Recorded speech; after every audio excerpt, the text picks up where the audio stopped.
With California's election just 3 months away, Jerry Brown and Meg Whitman meet face-to-face tomorrow for the last of their 3 debates. And given the fact that people are calling each other whores, I imagine it'll be quite contentious. But what will we see in tomorrow's debate?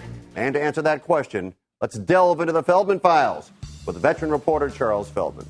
Charles, how are you tonight? How are you, Fred? Just fine, thank you. First, we talked about this earlier in the show, but the voicemail where someone from Brown's camp called Whitman a whore. Do you think that'll come up tomorrow night? I hope not. My great fear is that it probably will, but I think we need to get past someone calling Meg Whitman a whore. We need to get past whether she did or didn't know if her housekeeper was or wasn't legal. There are so many problems plaguing this poor state of California that this being the last debate, I really hope that both Jerry Brown and Meg Whitman can keep their minds focused on the real issues that really matter to the people who live in this state. Yeah, but if you're Meg Whitman and you can play that card and try to embarrass him tomorrow night, don't you have to play that card? I mean, it's desperation time now.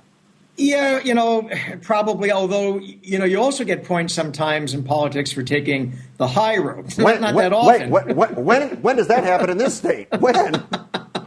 Okay, in most other states. But every now and then it helps to play the high road. What she could do is kind of get past this and say, look, it was a stupid thing for anyone to say, but let's just move on and let's talk about the real issues, the foreclosure rate in this state, the high unemployment rate in this state. If she does that, I think she actually can score more points than if she sort of, just really hammers away at this whole issue about whether someone on the Brown campaign called her a bad name. All right, now, Meg Whitman seemed to be losing the Latino vote after allegations that she mistreated her illegal immigrant housekeeper.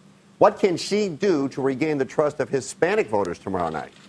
Probably not that much, and it probably doesn't matter that much either, Fred, because I've talked to a number of political scientists who tell me that, the whole Latino vote thing is sort of overblown. We in the media like to talk about the Latino vote, and indeed Latinos make up a large percentage of people in the state of California, but historically, they also make up a very small percentage in relative terms of the vote. So whether or not she picks up more votes in the Latino camp, it may not make all that much of a difference to her.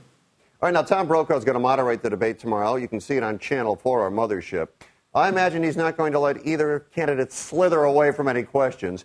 How do you expect Brokaw's presence to affect this debate? Well, it kind of lends the whole thing an air of class. I mean, Tom's certainly a classy guy. My guess is it's going to be harder for both candidates to act childish in the presence of such an august figure as Tom Brokaw. So hopefully he will keep things on a moderate keel and keep both candidates from going off the deep end. All right, 20 seconds left. Who needs it more tomorrow, in your opinion? Who's got to perform better, Brown or Whitman? I think without doubt in my mind, Whitman has to perform much better than Brown. Brown is already a kind of loose cannon. People know that. He's sort of a fun guy during the debates. She comes across as sort of scripted. She needs to come across as more human and somebody who really knows how to fix what ails the state. Well, you fixed what ailed us tonight. Charles, good job as always. I appreciate it. Thanks. Have a good night there. You too.